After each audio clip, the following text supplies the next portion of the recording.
Business Growth Talks podcast is created and hosted by Mark Hayward. In this show, we talk about how to grow a business in the growth stage. The growth stage is often marked by rapid developments, increased revenue, and an escalating customer base. In each episode, we talk to entrepreneurs and business owners who have grown businesses, and we cover topics like scaling processes, market expansion, financial management, human resource and talent development, and customer retention. If you are looking for actionable advice, tips, and techniques on how to grow, run and build your business, this is the podcast for you. Today we have Peter Schroeder, who is an accomplished DJ, entrepreneur, and tech pioneer. Peter, previously known as DJ Pete Fox, was a well-known DJ for 10 years at the top of his profession. Peter retired as a DJ because music was a form of communication and he wanted to help more people in a different way. Peter founded Telzio in 2013, which is a cloud phone system solution for all size businesses. Peter is originally from Denmark, but is currently based in LA. If you are enjoying this content, please do subscribe to any of the podcast apps, and then you won't miss an episode. And if you can go to my website, which is www.businessgrowthtalks.com. Hello, Peter. How are you today? I am doing wonderful. How are you? I am really good, thank you. Thank you so much for joining me. Now, this is quite an eclectic background. I think you are the first DJ that I've had on my show. I've had podcasters, I've had YouTubers, but I think this is the first DJ. So I'm really excited to hear about that, and also to hear about Telzio and how you've grown that. So really looking forward to it. Thank you for joining. The first question I ask all of my guests is, what does a business mindset mean to you? I think it's really just about having that in the back of your mind. Can this actually be sold? That's really what it boils down to. Can I sell whatever it is that I'm tinkling with here? Because I think most entrepreneurs are not really just doing it for the money. It's because they're really interested in whatever it is that they're working on, what they're building. And a lot of people are that. That can be a hobby. But if you have that, can I actually profit from this? Is there some kind of angle? And always think about that as you grow your business. That's the business mindset to me. Yeah, sales absolutely is the most important thing in business. If you don't have sales, you don't have a business. You have a hobby. Yeah, exactly. That's what. If you really are just to sum it down, I think that's what it is. Yeah, absolutely. Look, tell me one thing about your upbringing which reflects on who you are today. I think my parents being musicians and my mother being an engineer at the same time, and also my grandfather being a telephone technician. I think those things are just, I was around technology and music my whole childhood, and that's who I am today. And how did your mother balance being an engineer and being a musician? Was the musician part more of a part-time thing? How did she balance both of them? No, she had an old school father. My grandfather told her, you need to go get a real job.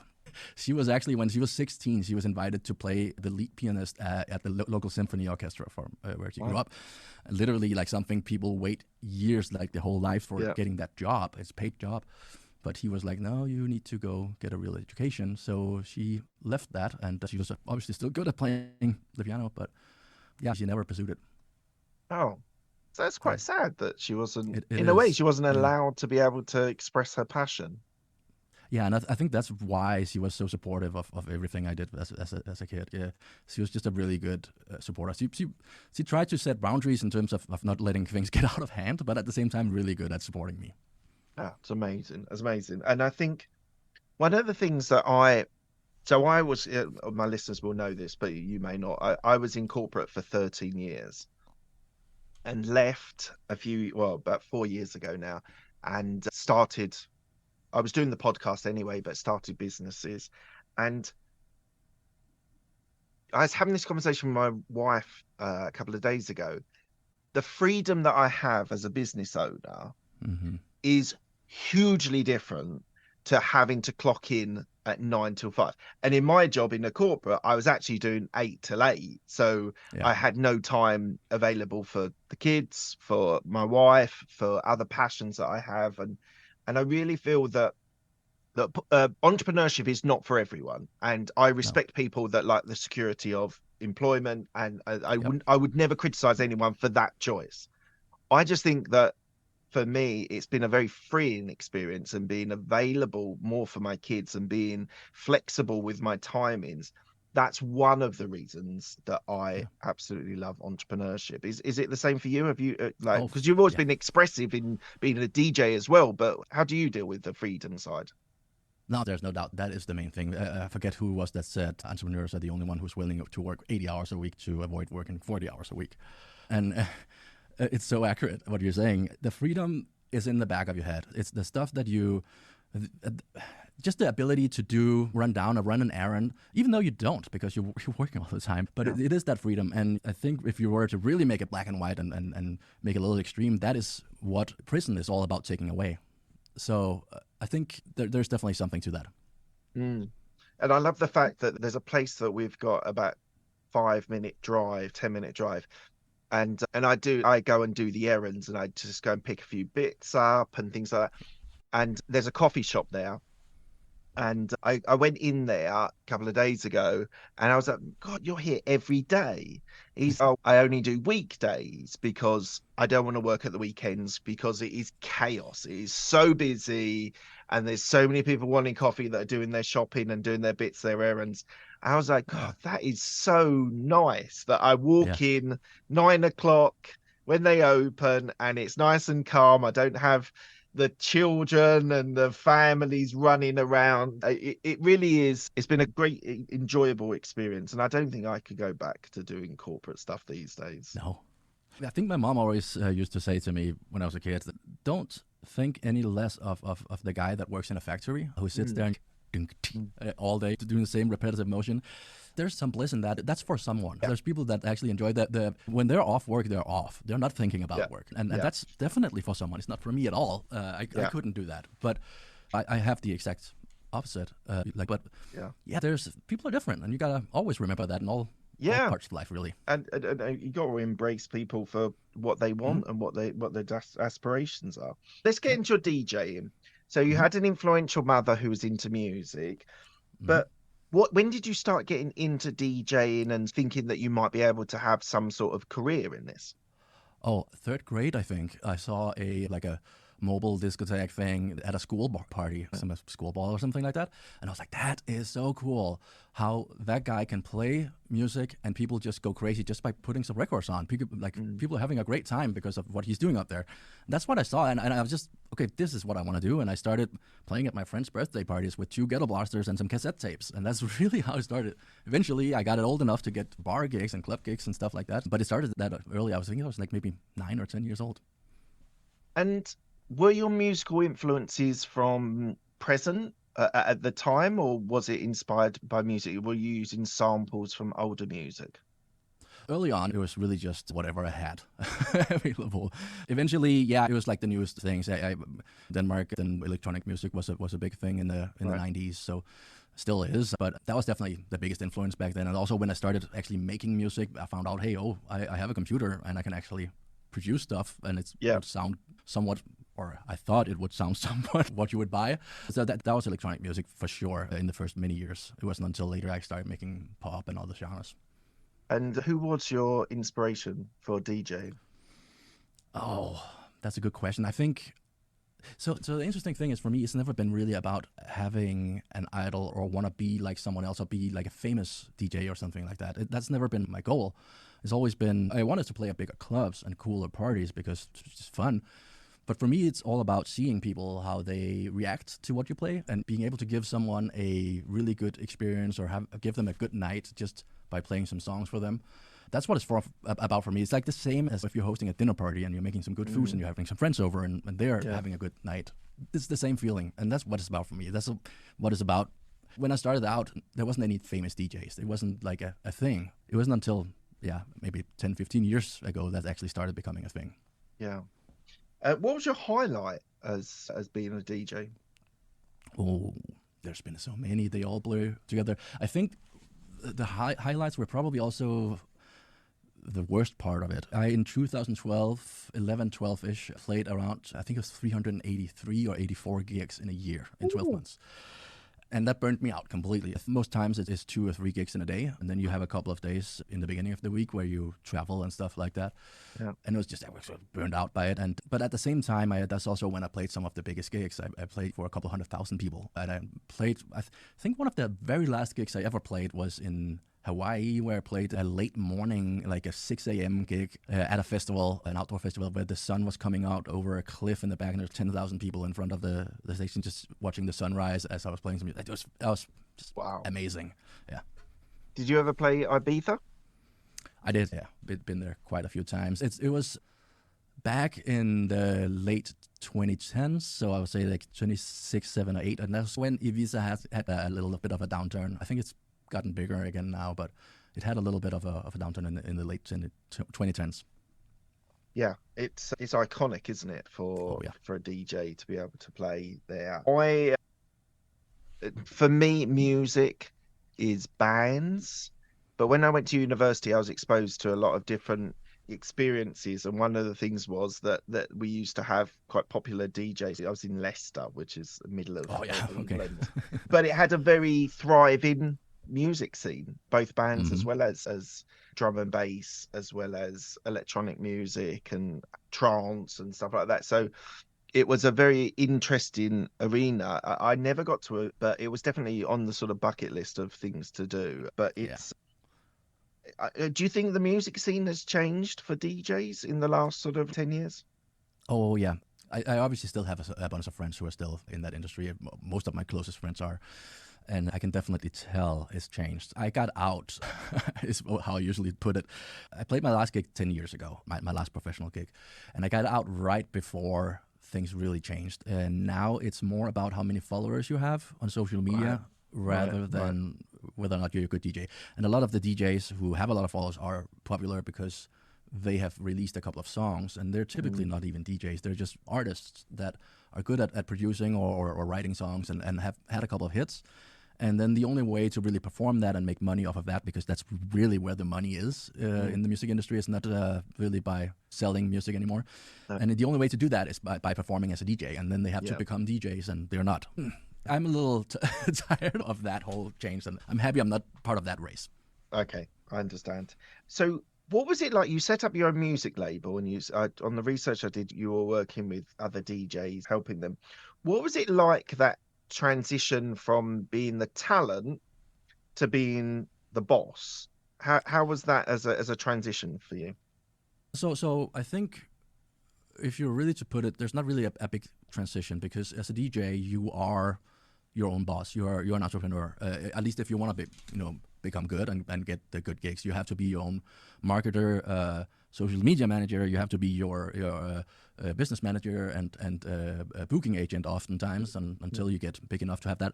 So you have to have that business mindset to really make it as a DJ, because there's not really anyone to do that for you. You don't have any business partners. And I had a conversation with one of my friends recently about that, and we were talking about why is it that there are so many of our old DJ colleagues that are in really big positions. He had just gotten out of as a interim CMO for TeamViewer. It was a really big company, and one of the other guys is the former director of sales from Telenor, which is one of the biggest phone service providers in the world. And a lot of them end up in those positions. I think it's really because you really early on learn about business and how to run a business. And so starting a record label for me was just a logical thing, because I had a band and we were touring and we were releasing music, and I had released some records in my own name as well. And I was seeing what the record labels were doing, and I was like, I can do that, and why are they taking half of the profit from something that's doable? I have time during the week to do it. So I figured, let me do that, and I have a bunch of friends in the music industry at that point, so I can probably sign some. And I did, and all of a sudden I had a record label. We'll be back after a quick break. Hana Banerjee is a Forbes 30 Under 30 lister and the founder of Clear, a social skincare app whose aim is to revolutionize the skincare industry with real customer testimonials on skincare products. They invested at the idea stage when Clear was a 4-day-old idea and I was still a student. I'm almost numb to rejection and failure because it's an inevitability, and I've always experienced it whenever I've done anything where I've seen some success. My skin troubles are very emotional and very deeply personal. I have the most supportive family in the world. But how meaningful was this to you when you got nominated?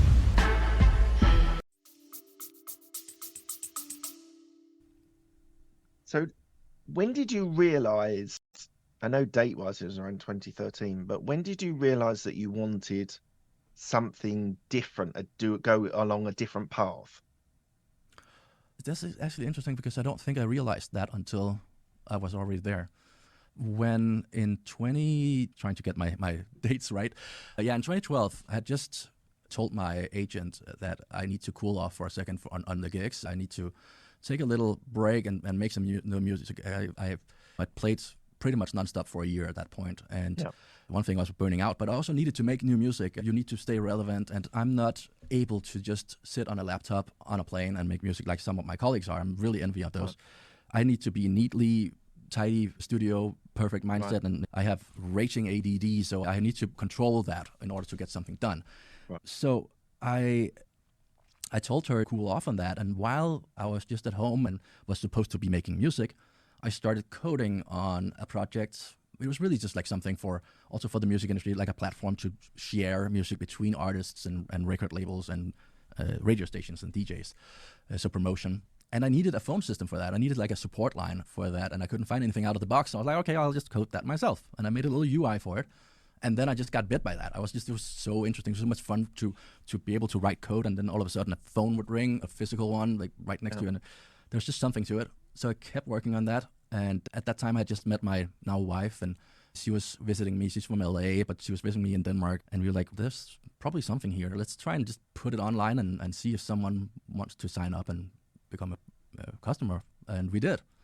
And all of a sudden, I moved to LA and we launched it, and all of a sudden we had customers. And 2-3 years later, I was like, okay, I had actually never gotten back to DJing. I was supposed to go to LA and DJ. I was already playing a lot in the US, so I was already planning on coming to the US at that time, but I ended up not doing that, and just instead, now we have Telzio, and we've been doing this for 10 years. Amazing. What's your appetite of risk, your risk tolerance? All in, all or nothing. And obviously that doesn't always work out. I've been evicted a couple of times from apartments in my early 20s because I was all or nothing. I do something and I want to do it right. I want to be the best no matter what I do, and I put everything into it. When we started Telzio, we had nothing. I think I came to the US with a couple of $1,000s in my bank account, and we cashed in my wife's 401k, $14,000, and thought, hey, let's build a phone company and compete against AT&T and Verizon. That sounds logical, right? Yeah, it's absolutely bonkers, but I think that naivety and stubbornness that we have is probably why it's succeeded. Amazing. Now, something that I was looking at when I was doing my research on you was that you'd survived a plane crash. Before we go into more details about Telzio, so what's the story? Where were you? How? It sounds very dramatic. Tell me the story. So I was going, it was a commuter turboprop from Copenhagen to Aalborg in Denmark. I was going up to visit my parents. And on the way up there, before landing, turns out that they couldn't lock the landing gear in place. They couldn't get the light to light up that said it was locked. Right. They said, okay, we need to circle around for a little bit and burn the fuel because I guess the plane wasn't big enough to be able to dump it. Okay. So we were up there for an hour and a half, I think. And I think I called home actually and said, hey, I'm going to be a little late. Something's going on up here. And there wasn't that many people on the plane, so they moved us to each end of the cabin. And because they said, I think we were told this afterwards, but the reason why was really that they knew that if something went wrong, the propeller could essentially come through the fuselage if it breaks off. And it did, actually. We ended up landing, and they couldn't lock it in place. It wasn't locked in place, so it tilted down on one side and went out on the grass, and the propeller went through, and it was chaos for a few seconds. And then, luckily, no one really got hurt. I think one lady broke her arm or something, but that was really it. And then I forgot about it. It wasn't until maybe a year ago or two that we were talking about something, a couple of friends tonight. I was like, wait a minute, I was on that plane. And so I should probably talk to some professional about that, because I was going to say, were you traumatized? I'm not going to be your therapist, but were you traumatized by it? I don't think so, but maybe, I don't know. Maybe it was just not that significant for me because everything was fine, and yeah, it was a little rough, but it wasn't that scary, and the cabin crew and the pilots were so calm about it. It was just like no big deal, and a week before, that's the backstory, a week before that happened, another exactly the same model plane had the same issue, but landed fine in Copenhagen. So we were just like, okay, yeah, that's just an issue they have with that model. We're going to be fine. So there wasn't really any, as we were waiting, we weren't panicked or anything like that. It was just like, okay, let's just wait until, and then we'll land and we'll be a little late. And then afterwards, I don't know, they were just very professional and about everything. So I really never thought that much of it. And what airline were you on? On what, sorry? What airline? What company were you on? That was Scandinavian Airlines, SAS. Okay. Yeah, and there's actually a video on YouTube from the crash, because they had time to get press out there. It was, yeah. Okay, thank you for sharing that. So we've gone through why you started Telzio, and we know what it does. So as a sort of software tech company, often lots of people, their first port of call is getting investment, getting either seed funding or angel investors, but you said you ended up with what, $15,000 from a starting point or whatever it was. So did you bootstrap the business?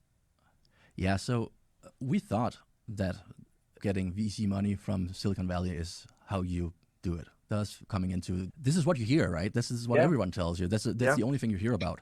And that's what we thought we had to do. Luckily for us, we couldn't get those investments. Again, it was, who thinks you can go into a highly regulated market and compete against some of the biggest companies on earth with billions of dollars in marketing and do that? And on top of it, you're a boyfriend-girlfriend couple? Okay, yeah, we're going to invest in that. No, we tried. We got a little bit of friends and family money in the beginning, less than 200,000.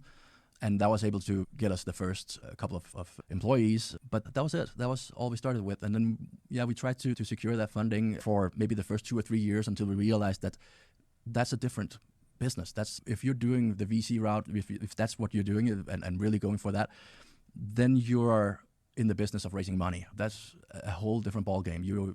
And that's just not us. That's not what we're interested in. We're not trying to raise money. We're not like wanting to do it. We're just like, we're interested in what we're building and what the product is and want to develop that.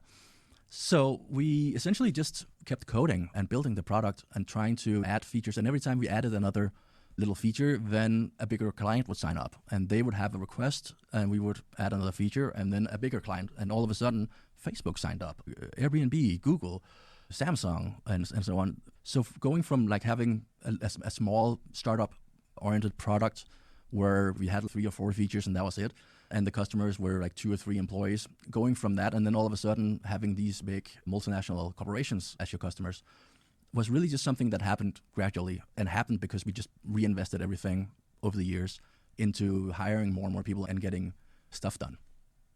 So how are you marketing? Because I'm just thinking you're going against AT&T, all the big boys in the US.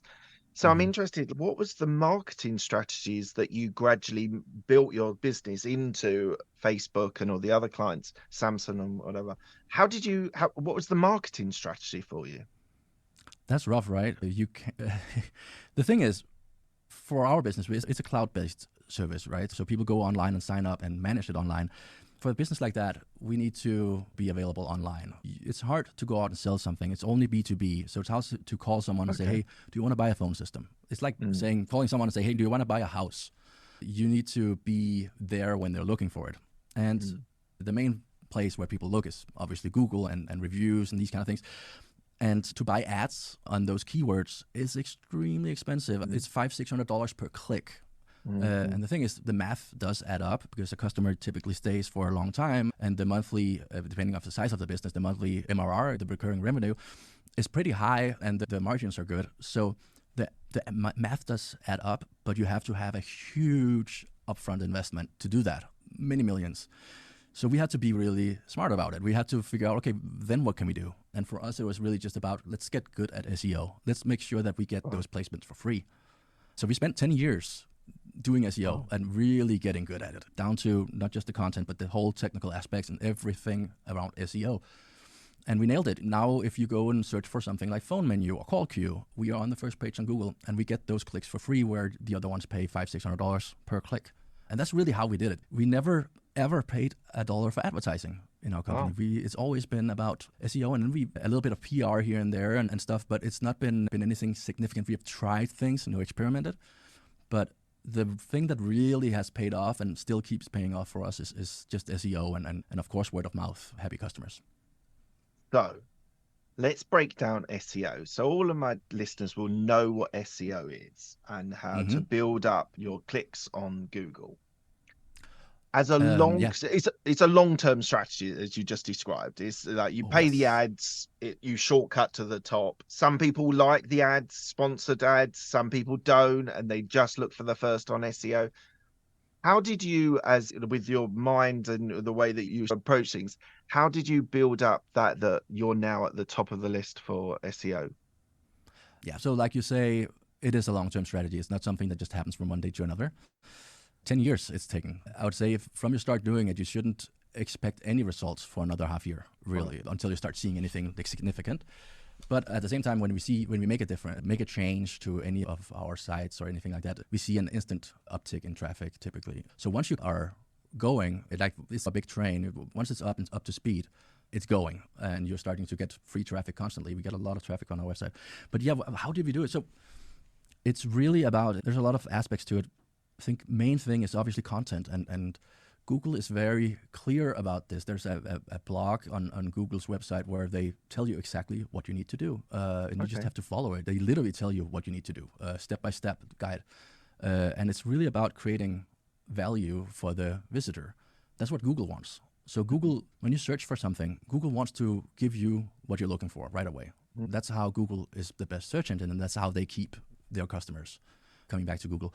So for them, it's about finding those websites that have the content that people are looking for. And how do you do that? You write genuine content or you create genuine content. That being, in the beginning for us, it was blogging, and then moved on to different other things. But you create a website that has that content that people are looking for. You can't. Okay, but the keywords that you were using, were you searching on Google? What are the keywords for those blogs and for that content that you were providing? Were you going in and seeing what those keywords and then adding that to your website that way? Yeah, so again, Google tells you what to do. They have a keywords research tool that you can go in and use for free, where you can literally research what are the keywords I should be looking at, what in my industry, and what are the ones that are mostly searched for, which ones are the highest value, which ones are the lowest value, where are the low-hanging fruits. Because it might not be a good idea to go after the big keywords, like, for example, business phone system is a keyword we never went for. It's just more compatible than the ones that we are like a little bit more industry specific or feature specific that we're going for. So use that tool, and then you incorporate that content or those keywords into your content. So make sure that those words are in the content you create, so that Google can pick it up. But Google is really smart now. It has evolved over the years, and like I said, you can't fake it. You can't just write the same keyword a lot of times. They know the semantics of what you're writing. They know the content. They know on a deeper level what it is that the page is about. So it's not as much about just hammering in the same keyword over and over as it was in the beginning, or 10 years, 15 years, 20 years ago. Today, it's really more about you make sure that the content and the semantic or the general topic is covered. And so for people that are listening that are looking to do this, is it better to release 50 blogs on one day, or is it better to release a blog every day for 50 days? You need to be consistent. So every day for 50 days is definitely better, but you also need to keep it up to date. So if you release blog posts and you just leave them there, eventually they'll go stale. People want fresh content. So you need to go back and revisit your old content and update it, and make sure that you tell Google that it's been updated. There's technical ways of doing that. And keep your page up to date. So we do that regularly. We go back and revisit old blog posts from 2015 or 16. And during COVID, that was actually what saved us, because we had a blog post that we'd written in 2016 that was, I think the title was something like How to Set Up a Hotline. And there were a lot of hotlines. That one was the number one on Google when you search for how to set up a hotline. There were so many hotlines being set up for COVID. Schools, cities, and all kinds of hospitals, like all wanted hotlines for people to call. And we just had a blog post that told you how to do it. And of course, that blog post was on our website. And at the end, we say, hey, we can help you do it.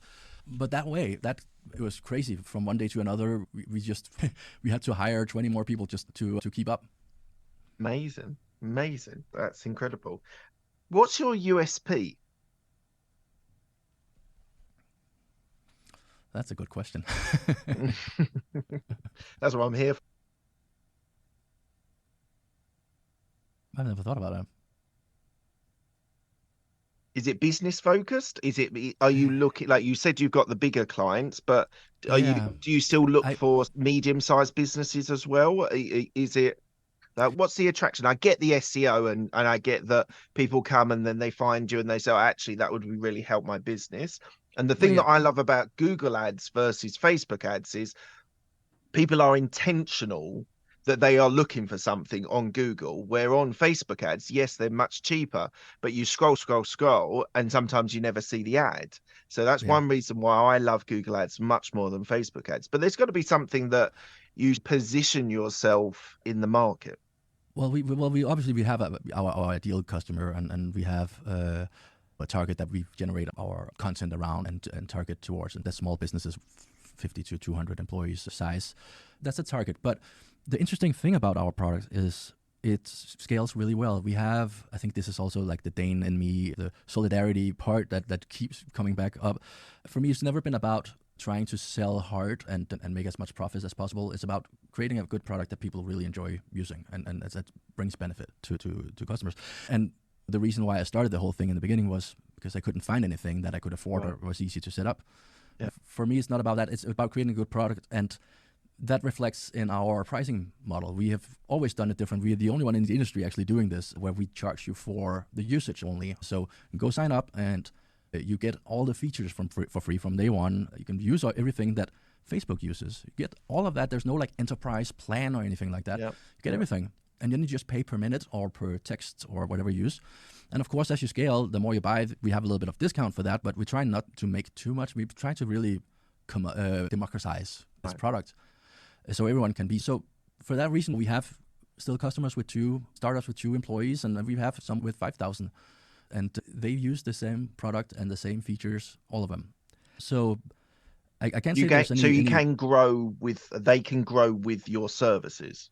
Exactly, yeah. And there's no like fee per user. I use the analogy with the utilities. You don't pay for lights or water per user. You pay for what you actually use. So why would you do that with your phone system? It's just you didn't used to do that back in the days. You remember when you just paid per minute. It's a lot cheaper to pay per minute, by the way. It's a good way to get people to pay for more than what they need. Is these all-in bundles. Yeah, and we're trying to not do that. So for that reason, there's no specific customer that we have. We have, of course, targets. We know what kind of customer is ideal for us. We know that we're going to spend the same amount of support on a customer with 2 employees as we do with one with 2,000 employees. It takes the same amount of man hours to have that kind of customer. So obviously there are certain customers that are better and more profitable for us. And those are the ones that we target our content towards and make sure that we are available or we pop up when they're searching for us. Okay, thank you. How did you get from small, medium enterprises to Facebook to Samsung to that level? What converted those sales that meant that you could work with the biggest corporations in the country, in the world? For all of them, they actually just signed up and were like, oh, that's cool.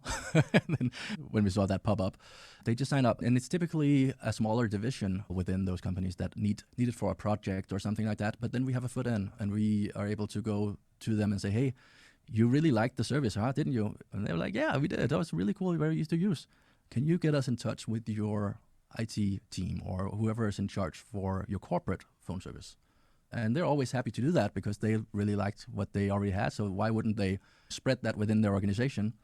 So we were able to set up meetings with them and demo it. And sometimes it worked and sometimes it didn't. But we have some of the big ones that have been with us for 5, 6, 7 years now. And yeah, like Citibank and Netflix and those ones keep coming back for certain. I think Netflix is not a corporate phone service with us, but they keep coming back to use us as for campaigns for different shows that they're releasing, and there's different ways that they need phone service for those things.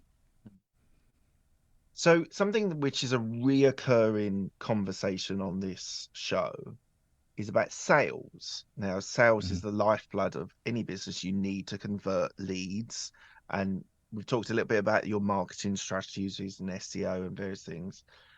Did you employ salespeople straight away? Was that part of the development of Telzio? Like, how have you developed your sales strategy?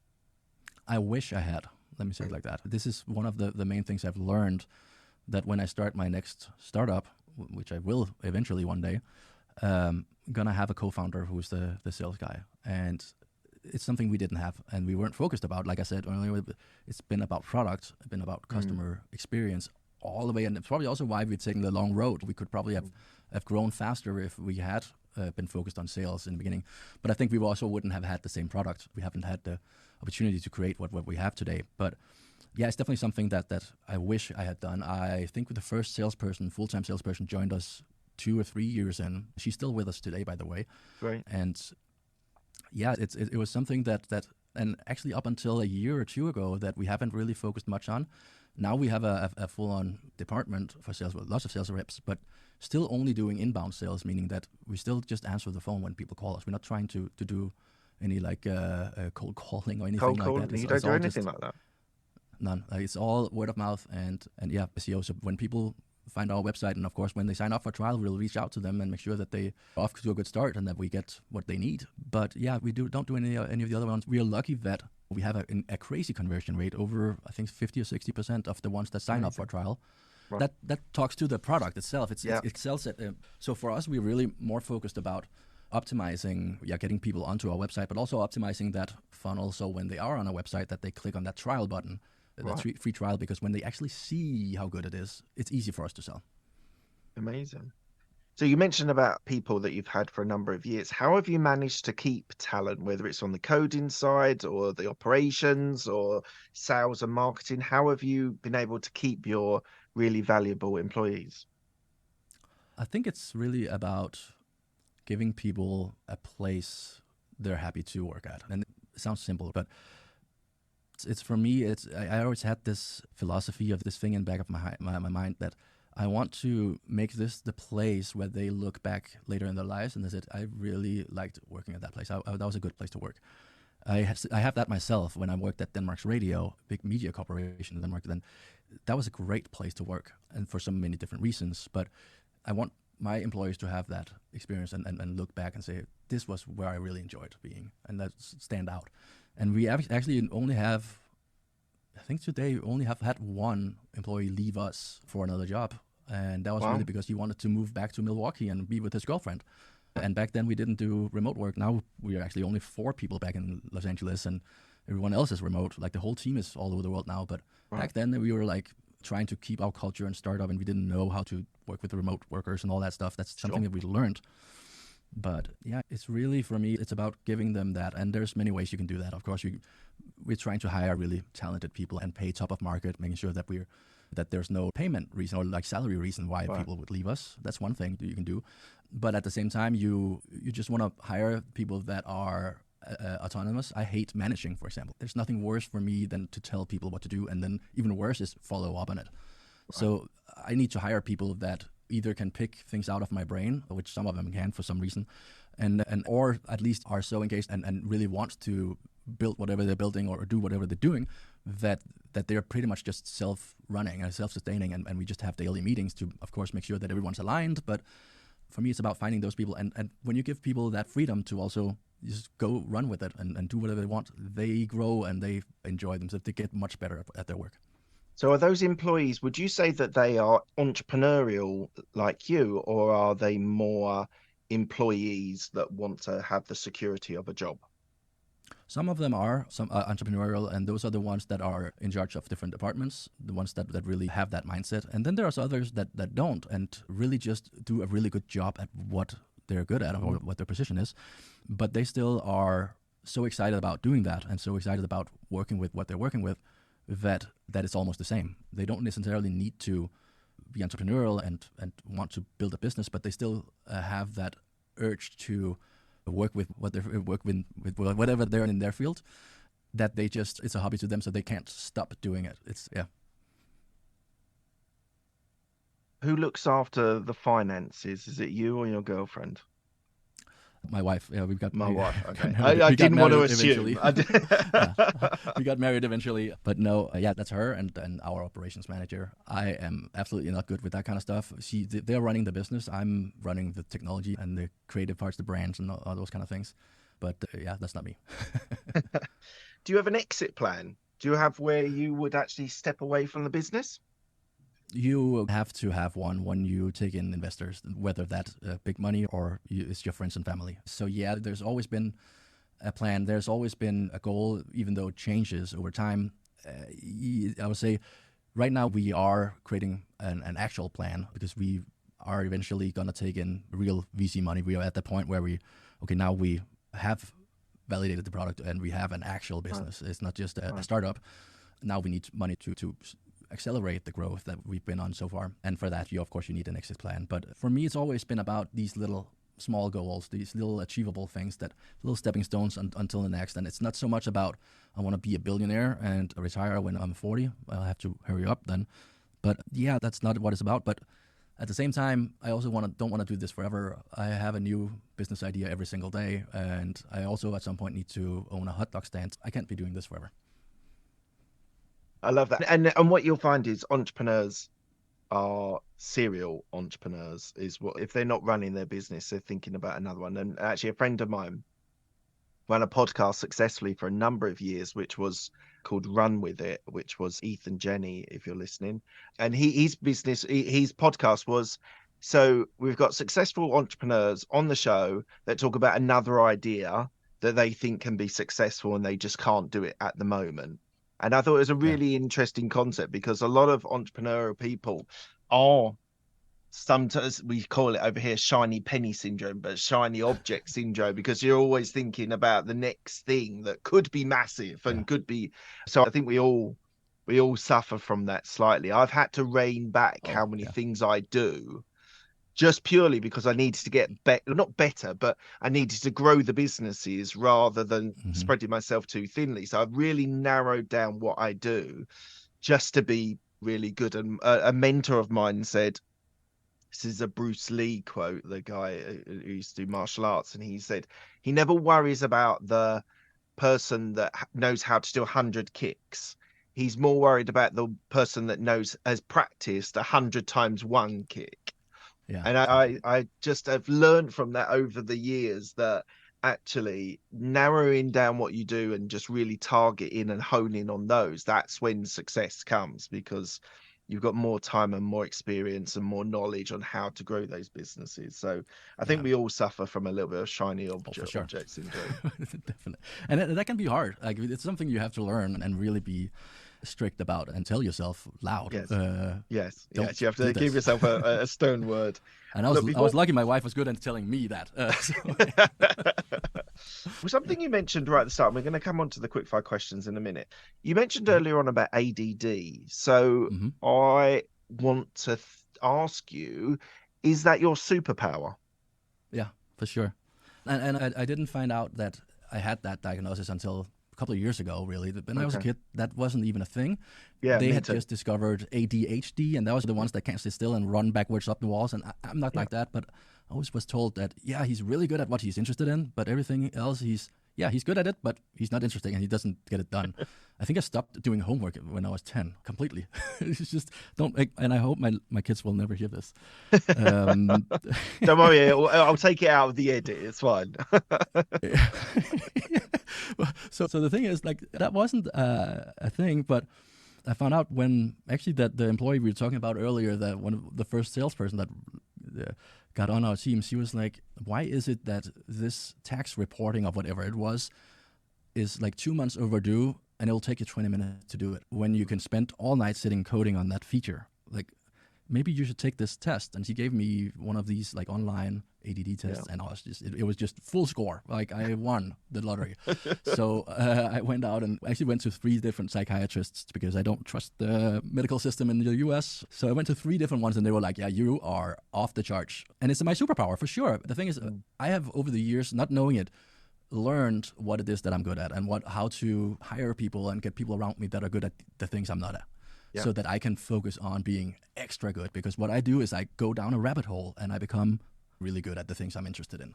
I will spend literally, I'm talking straight up, 48, 50 hours without sleep or barely going to the bathroom, just diving into something just to learn and know everything about it. And that's the superpower, right? So, That's Peter, what's the last thing that you learned? Something recent that you've gone down that rabbit hole with? I should almost show you the studio I'm in right now. We just invested close to $500,000 in studio equipment, and now we're doing virtual TV productions because we need to create content for Telzio for SEO. So we have a 5-camera virtual production studio that can render in Unreal Engine and Ximetry live in real time, 4K. So I had to learn that to do that because we don't have anyone on our team. Hey, that's the last, yeah. Amazing. Look, we're coming to the end of the interview. I asked the same 6 questions to all of my guests. They're quick fire questions. They don't need a quick fire answer. First question is, what's the best decision that you've made? To start Telzio and stay with it. What's the best piece of advice you've been given? Before you react, stay calm. Be calm. Yeah, control your emotions. It's exactly just whatever it is. Like, just breathe and wait. Don't reply right away or whatever it is that you're doing. Be calm. Yeah, it's a really good piece of advice that I think some entrepreneurs don't like. Being able to manage your emotions when, especially in stressful situations, is a real skill in itself. I would 100% agree with that. Mm-hmm. Who's helped you most in your career? Oh, my wife. I don't even know why I'm thinking about that. For sure. Yeah, she's a badass. And she met you as a DJ, did she? Yeah, she met me when, right at the end of my career. And when she found out, oh, he also codes. That's when she locked it in, I think. But, yeah. And just on that, on the coding, so did you do that as a kid as well? Was that something that was part of your upbringing? Yeah, I started when I was 6, and I actually launched my first website when I was 14, which grew, and I sold as a real company when I was 18. So wow. I've been coding my whole life. Yeah, that's amazing. Tell me about a regret that you have. I don't regret a lot, honestly. I have to think hard about this because I try to only do what I'm interested in and what makes me happy, and so I don't have a lot of regrets. Everything that I've done, even like I said earlier, I've been kicked out of apartments, and it's not like shit doesn't happen to me, but everything at some point leads to where I am today, and I'm happy for that. Is there someone that you've spoken to that badly that you wish you hadn't, or something like that? That I wish I hadn't spoken to?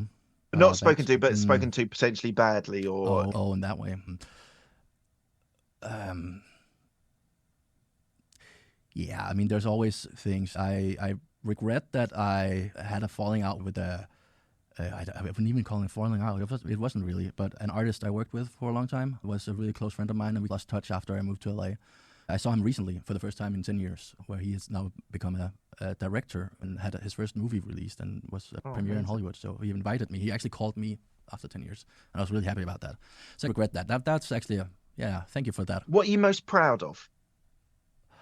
I would say my kids. I've had twin babies 20 months ago, and it's 23 months ago. 20 months ago, yeah. 20 months ago. They're pretty young still, and they're just starting busy. to talk, and I'm exactly, and I'm just so proud of them. My wife speaks Chinese to them. I speak Danish to them, and they hear English. They speak 3 languages already, and like the words they know, and they will translate between us. So I'm proud of that for sure. Amazing. Yeah. What does legacy mean to you? It's about just people thinking that I'm happy I met that person. That's really, for me, is important. That they, when they think of you, that they're happy that they met me, for example. That's to me a legacy. Yeah, I think that's what we all hope for more than anything. And that's all of our questions, but I've actually got something else which I want to ask before we finish. Your move from Denmark to LA, as a cultural move, that's quite an extreme one, with Denmark and their culture and their society and how they live their lives versus the American dream. How was the move when you moved over to LA?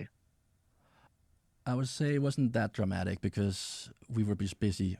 We had just launched that company, and we're just like all focused on that. I would say the culture is not extremely different. There's obviously big in certain ways in the U.S., but Los Angeles is not that big, that different from Denmark. It's a somewhat liberal mindset that people have here, and at the same time, I get bummed out when I see homeless people everywhere, and the solidarity that just doesn't exist here. That's, I think, the biggest difference for me, and I don't like that. But on the other hand, there's good weather. We definitely don't have that in Denmark. For me, it's never been a thing about like a goal to move here. I'm just here because my wife grew up here. This is a bigger market, a bigger chance for us to grow this business. But eventually, we will probably move to Denmark. We already have a vacation home we try to go to. Yeah. Oh, amazing. And lastly, where can people find you? You've got to give your website, as it's such an SEO magnet. But where would, if you want people to find you or ask questions, where can they find you? So me personally, peterschroeder.com. There's links to all my social media, my email address, everything's there. peterschroeder.com. And then Telzio, Telz as in zebra, IO.com is our website for our business. And please go sign up for that trial. Absolutely. I hope you get some leads from this conversation. Look, Peter, thank you so much for your time. It's been an absolute pleasure. I've really enjoyed hearing your story and what you're doing with Telzio, and I hope it keeps on growing. Thank you so much for having me. This was enjoyable. I really enjoyed this one. That's good. Good. Excellent.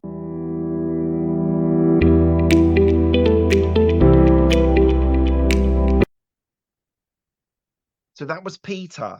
What an interesting guy. DJ for 10 years, entrepreneur, tech pioneer, really interesting guy. Very almost like humble beginnings, it feels like, in Denmark with what he did, and be able to extend that into his businesses, starting a music label, very entrepreneurial from quite an early age. And then Telzio, which is just a really phenomenal business. I'm really surprised like the strategies that he used, that this SEO methodology as a means of advertising. We all know it, we all see value in it, but a lot of people take shortcuts. They do the ads because you get returns from advertising as well. But I feel massive respect for him as a business and as a businessman, that he actually went with it and just said, look, we're in this for the long game. We're going to get our business, move it forward. And as you can hear, worked with small, medium enterprises, now Facebook, Netflix, Samsung. Super impressive that he's been able to grow that. And I wanted to touch on the ADD stuff because I think it's really interesting. A lot of people now say that these ADHD, ADD, autism, ASD is their superpower, and that's what's been able to make them successful. And for so long, they might have even felt that they were wrong for having those conditions, but actually there's some massive advantages for having these sorts of conditions. And you all know that mental health is incredibly important to me, and I mention it quite a lot with my guests as well. And so I think that's super important that we do flag those things and talk about those things, that if you're out there and you're listening or watching this and you've just been diagnosed, or you've been diagnosed a while and you can't see an outlet for you, whether it's in traditional education, whether it's more in creative arts, whether it's in technology, there is a space for you, especially if you're an entrepreneur or a business owner and you've got this and you feel like it's holding you back. It actually can propel your business forward. So I wanted to mention that at the end. And interestingly also that he didn't go for investment, couldn't get investment, as he said, but now he's at that point where he's looking for that investment to really build the business and scale the business. I think that's super interesting. So it just shows you, if you're that incubators are really good to get that business going. And sometimes you don't need the investor money straight away. Sometimes it's better to bootstrap it and build that business on solid foundations, that when you're ready to scale and really go the business forward, propel the business forward, then you can actually do that.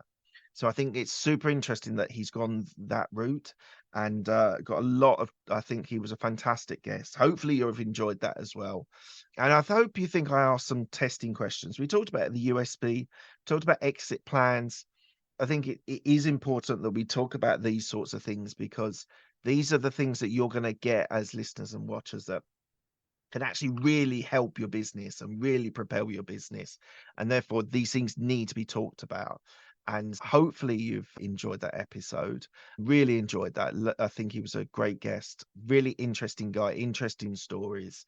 So thank you very much for joining me today. Hopefully you enjoyed that.